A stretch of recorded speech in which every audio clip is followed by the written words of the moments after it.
नमस्कार, मैं अनिल और आप देख रहे हैं BTV बिहार। आज हमारे साथ है अलीनगर विधानसभा के वर्तमान विधायक मिश्र लाल यादव जी। ये आज जो है कि अलीनगर प्रखंड के एक कद्दावर व्यक्ति जो वीआईपी पार्टी के एक कद्दावर नेता भी थे और अलीनगर प्रखंड के मत्स्यजीवी सहयोग समिति लिमिटेड के मंत्री भी थे, जो अब इस दुनिया में नहीं रहे।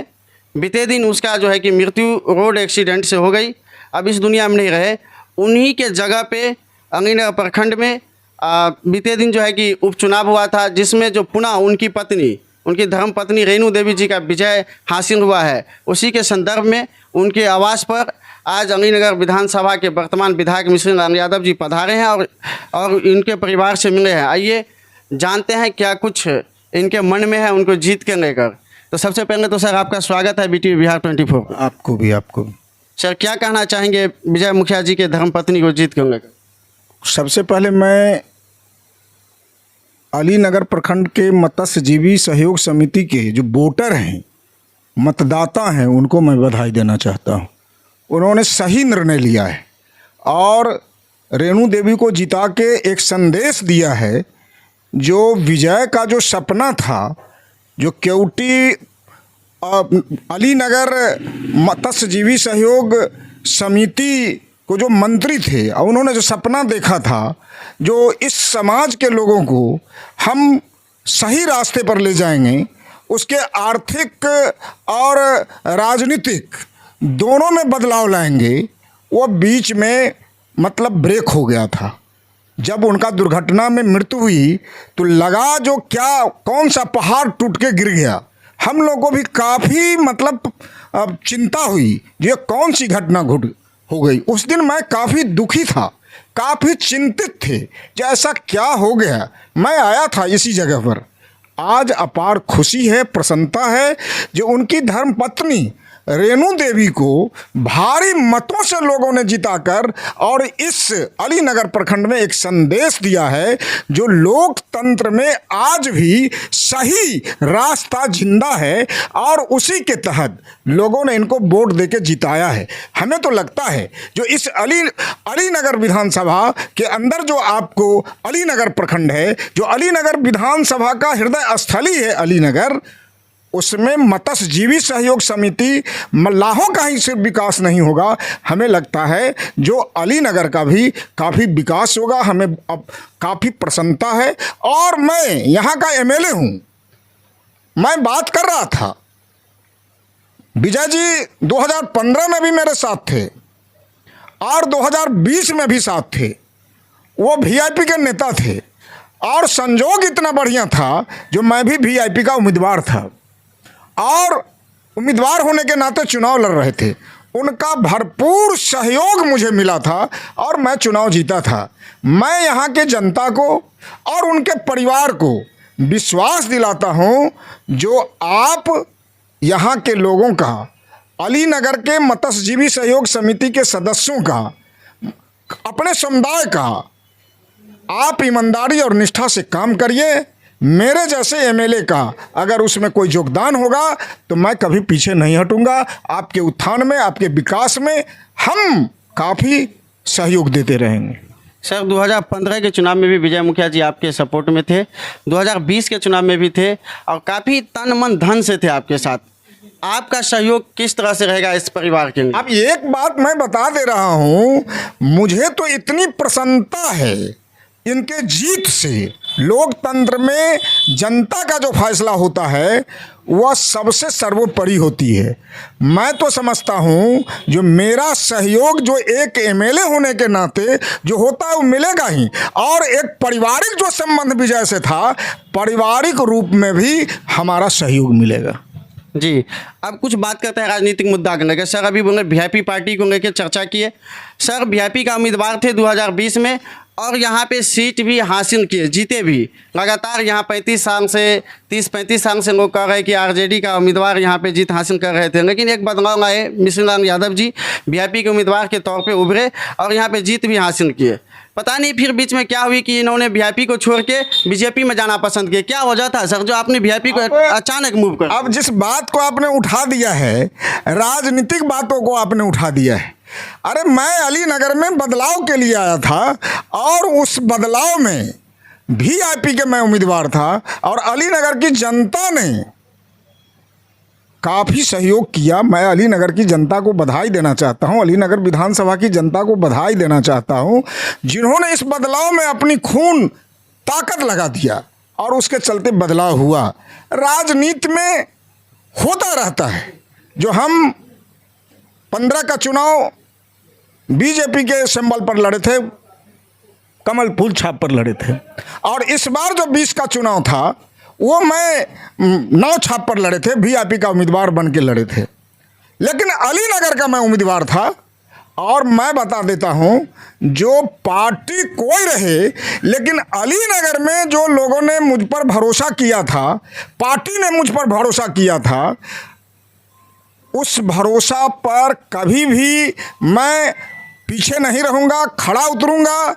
और जहाँ तक आपने सवाल उठा, जो आप वीआईपी से चुनाव लड़े थे, अरे भाई 15 में तो मैं बीजेपी से चुनाव लड़ा था और 20 में वीआईपी से चुनाव लड़ा। वीआईपी के लोगों ने, बीजेपी के लोगों ने, और मैं बता देता हूँ आपको, वीआईपी और बीजेपी के चक्कर में ही नहीं रहना चाहिए। उससे हट के भी लोगों ने मुझे सहयोग किया था, उनके भी सम्मान में मैं हमेशा खड़ा रहूँगा। लेकिन सर प्रश्न यहाँ ये उठती है कि वीआईपी के सिंबल पे आपने चुनाव लड़ा, बीजेपी के सिंबल पे चुनाव लड़ा आपने, लेकिन आपको विजय मत नहीं प्राप्त हुई, कुछ वोटों से आप रह गए थे। लेकिन वीआईपी के सिंबल पर जब लड़े तो आपको जीत हासिल हुई। और लोगों के द्वारा ये भी कहा जा रहा है कि बीजेपी यहाँ पे अपना जीत हासिल करने में, खास करके विधानसभा चुनाव में लगातार कामयाब नहीं रहे हैं। लेकिन जब आप वीआईपी से आए थे तो आपको जीत मिली थी। क्या कुछ कारण बना? आपके मान सम्मान में कहीं दिक्कत हुई या क्या कुछ ऐसा ठेस पहुंचा आप पे कि जो आपने वीआईपी को छोड़ा? मान सम्मान में कोई दिक्कत नहीं हुई थी, मान सम्मान सब थी। राजनीतिक एक घटनाक्रम हुआ, जिस घटनाक्रम के तहत मैंने फिर वहां जाने का फैसला लिया। लेकिन एक बात मैं बता देता हूं, विजय जी से मेरा संबंध, वीआईपी के लोगों से संबंध, बीजेपी के लोगों से संबंध, जेडीयू के लोगों से संबंध, और इस दल से अलग भी जो लोग हैं जिन्होंने मुझे दूसरे दल में रह के भी सहयोग किया था, उनसे भी मेरा संबंध आज भी अच्छा है, कल भी अच्छा रहेगा। और इस बदलाव में तमाम लोगों ने मुझे साथ दिया था। इसीलिए मैं यहाँ एमएलए के रूप में काम कर रहा हूँ और पहले मैं एमएलसी भी रहा हूँ। लेकिन अलीनगर के लोगों ने जो सम्मान दिया है, उस सम्मान को मैं जीवन में नहीं भूल सकता हूं। जहां तक वीआईपी के साथी के लोगों का सवाल है, वीआईपी का मतलब है जो मुकेश जी, खास के सौजातीय मल्लाह लोगों का जो उन्होंने संगठन बनाया, मैं इनका भी बहुत बड़ा ऋणी हूं। मल्लाह भाइयों ने दूसरे कास्टों का वोट कुछ टूट भी गया, 1 वोट इधर, 2 वोट उधर, 10 वोट उधर, लेकिन मल्लाह कास्ट का वोट, एक वोट मुझे मिला था। और जीत में उनका भी सबसे बड़ा सहयोग और योगदान है। इसको मैं कहीं भी ईमानदारी से बोलता हूँ और बोलता रहूँ। सर आपके जीत के लिए एक मामला भी सामने आई थी, वो ये भी कह रहे हैं कि पिरौनी की मामला आपको भी ध्यान में होगा, ये आपके विधानसभा क्षेत्र के अंतर्गत ही आता है, अमीनगढ़ प्रखंड में ही आता है। लोग ये भी कह रहे हैं कि पिरौनी में जो एक छोटी सी मामला या बड़ी सी मामला एक हुआ था दुर्गा पूजा के दौरान, उस मामला को लेकर आपका जीत हुआ, इस पे क्या कहना चाहेंगे? अब देखिए, एक बात उसकी मैं काफ़ी घबराया था।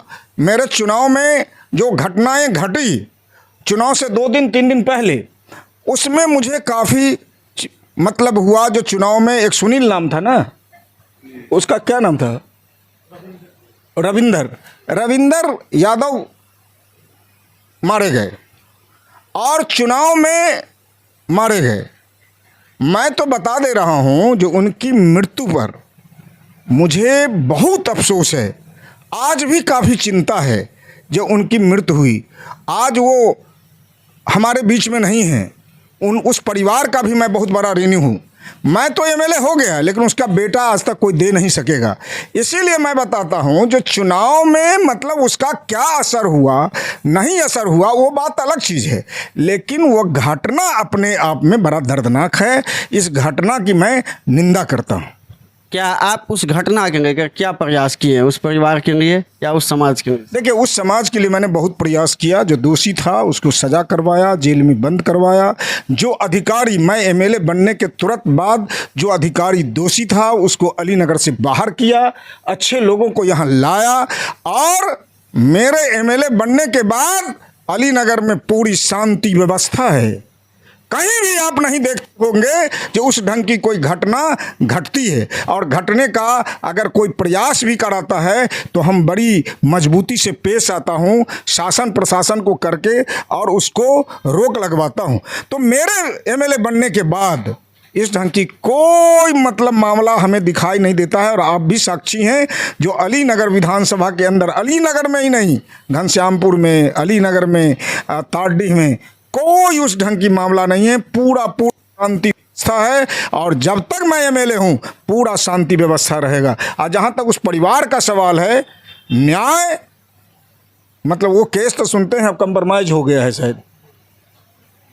न्याय तो मैं दिलाया था, उस परिवार के लोग आपस में मिलजुल गए हैं, केस कंप्रोमाइज हो गए हैं। इसीलिए अब उस पर सामाजिक स्तर पर, इसीलिए मतलब उस पर कोई चर्चा करना हमें अच्छा नहीं समझ में आ रहा है। लेकिन वो कंप्रोमाइज हो गया, सामाजिक सौहार्द वातावरण वहाँ ठीक से चल रहा है। दोनों परिवार आपस में मिले हुए हैं। जो सूचक थे, जिनकी हत्या हुई थी, जिन पर मुदालत है, उस दोनों एक साथ मिलकर के केस को कंप्रोमाइज कर लिया और केस समाप्त हो गया। नहीं सर, कुछ बात करते हैं लोकसभा चुनाव को लेकर। लोकसभा चुनाव आपके उम्मीदवार गोपाल जी ठाकुर दोबारा यहाँ से लड़े थे। आपके उम्मीदवार को इस बार पिछले बार 2019 के दौरान देखा जाए तो 2024 में 1 लाख वोट कम प्राप्त हुआ है। क्या वजह हो सकता है, क्या फैक्टर हो सकता है? इस बार कोई कैंडिडेट चुनाव नहीं लड़ रहा था। दरभंगा में, मधुबनी में कोई कैंडिडेट चुनाव नहीं लड़ रहा था और मोदी जी चुनाव लड़ रहे थे।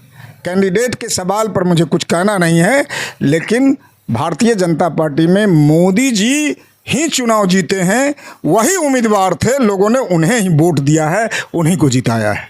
सर, अब चर्चा हो रही है विधानसभा चुनाव को लेकर, जो इस बार ऐसा भी सुनने को मिल रहा है कि हो सकता है कि दिसंबर तक विधानसभा चुनाव की घोषित हो जाए, डेट घोषित हो सकता है, चुनाव का डेट जारी भी हो सकता है।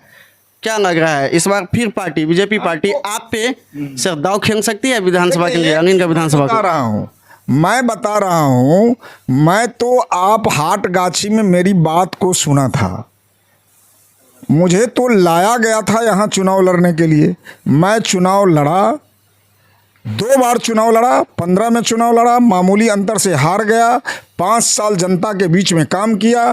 फिर 2020 में मैं चुनाव लड़ा भी गठबंधन के वीआईपी पार्टी से, और मैं चुनाव जीता। अगर पार्टी मुझे उम्मीदवार बनाती है फिर मैं चुनाव लड़ूंगा और चुनाव भी जीतूंगा। लेकिन सर, लोगों में ये भी चर्चा है आपके नाम को लेकर, काफ़ी विपक्षी में भी ये चर्चा है कि आप पार्टी से दूर हट रहे हैं। आज संदेश ऐसा फैलाया जा रहा है, और ये भी कहा जा रहा है कि केवटी में भी आप तैयारी कर रहे हैं। एक बात, केवटी मेरा घर है, मेरा मातृभूमि है। मैं पैदा लिया हूँ केवटी में और पला हूँ। पंचायत अध्यक्ष रहा हूँ अपने पंचायत का, मतलब प्रखंड अध्यक्ष 3 बार रहा हूँ, मतलब जिला अध्यक्ष मतलब 9 साल तक रहा हूँ, 2 बार एमएलसी रहा हूँ, और आज अलीनगर का विधायक हूँ। तो केवटी मेरी मातृभूमि है, जहाँ मैं पैदा लिया हूँ। उस मिट्टी से हमको कौन अलग कर सकता है?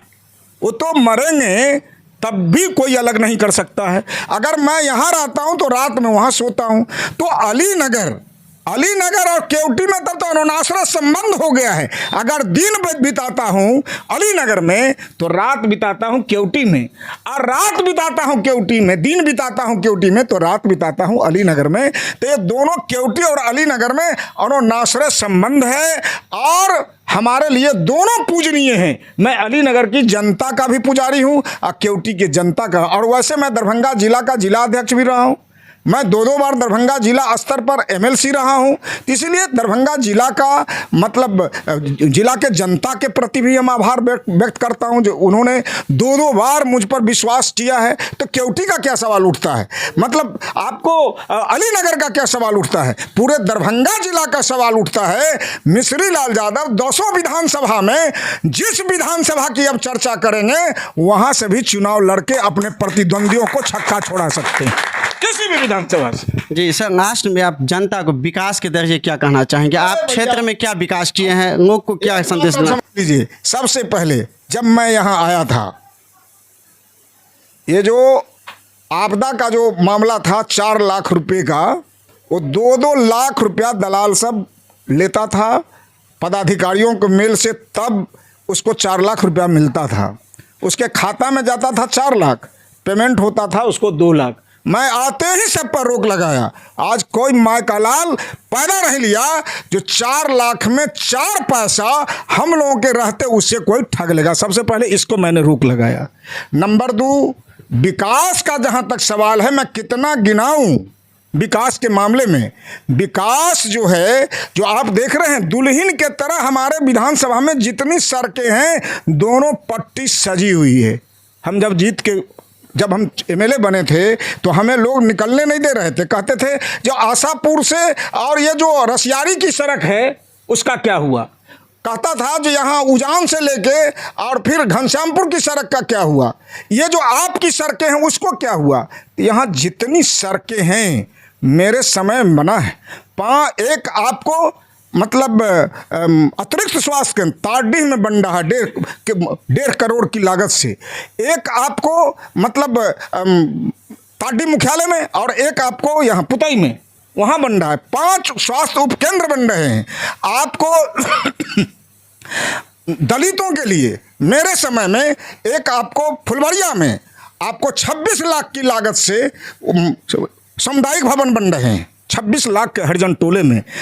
स्कूल मतलब आपको गरौल में स्कूल बने हैं, कई स्कूल, प्रधानमंत्री सड़क, मुख्यमंत्री सड़क, वो सब मेरा अनुशंसा है। आप जितना बोर्ड कोई लगावे, मैं यही बात कहता हूं, जो आज भी आप पूछो इंजीनियर से, जितनी सड़कें हैं सबका अनुशंसा एमएलए करता है। और जो बड़ी सड़कें हैं वो मतलब प्रधानमंत्री में चयन हो जाता है, यहीं से जाता है बिहार से, और जो छोटी सड़कें हैं मुख्यमंत्री में जाता है। फर्क यही है, जो प्रधानमंत्री सड़क का जो उद्घाटन और शिलान्यास होता है, प्रोटोकॉल है, उसका उद्घाटन एमपी करता है और मैं मुख्य अतिथि रहता हूं, और मुख्यमंत्री सड़क का उद्घाटन जो है वो एमएलए करता है और उसमें मुख्य अतिथि एमएलए रहता है। ऊपर नाम मुख्यमंत्री सड़क में एमएलए का होता है, नीचे नाम एमपी का होता है। और जो आपको प्रधानमंत्री सड़क है उसमें ऊपर नाम एमपी का होता है और नीचे नाम एमएलए का होता है, लेकिन अनुशंसा एमएलए का होता है। तो यहाँ अलीनगर विधानसभा में जितनी भी सड़कें बनी हैं, जितने भी आपको स्कूल बने हैं, जितने भी अस्पताल बने हैं, वो सब मेरे अनुशंसा से हुआ है, पहले नहीं था। और विकास में भी आजो मैं कहा हूँ ये सड़क बड़ी खराब है जी। अभी वो आए जीवा जी थे, हमने कहा जो पहले मतलब पक्षपात होता था, अब कोई पक्षपात नहीं है। वह हिंदू का गांव हो या मुसलमान का गांव हो, सड़क मतलब जर्जर है, मैं अनुशंसा करता हूं। और स्वास्थ्य, शिक्षा, इस सारी चीज़ों पर हमारा ध्यान है और विकास पर भी मेरा ध्यान है। अब विकास सबसे अधिक अलीनगर में हर एक क्षेत्रों में हुआ है। कल भी परसों भी मैंने स्वास्थ्य प्राथमिक स्वास्थ्य केंद्र घनश्यामपुर का निरीक्षण किया है। लचर व्यवस्था है अस्पताल का, डॉक्टर 2-2 में 1 लाख गायब है, एगो रहता है, कोई नर्स नहीं रहती है, ठीक से उसको दवा नहीं मिलता है। ये सारी चीज़ें हैं, ये सब पर मेरा नज़र है। कोई भी अधिकारी, मैं 1 साल के अंदर 1 साल 1.25 साल हुआ है, पूरा भ्रष्टाचार पर रोक लगाऊंगा, पूरा बदलाव करूंगा, स्थिति चाहूँगा जो जनता के हित में जाए। जी, तो आप सुन रहे थे अलीनगर विधानसभा के वर्तमान विधायक मिश्री लाल यादव जी का। इनका कहना है कि विकास के क्षेत्र में भी मेरा अहम रोल रहा है, और ख़ास करके यहाँ पे पहुँचे थे विजय मुखिया जी के घर पे, उनके परिजन से, उनके गार्जियन से मिले हैं, उनको एक शोक संवेदना के साथ साथ एक खुशी का भी संवेदना दिए हैं। धन्यवाद। आप देख रहे हैं BTV बिहार 24, कैमरामैन सुधीर जी के साथ।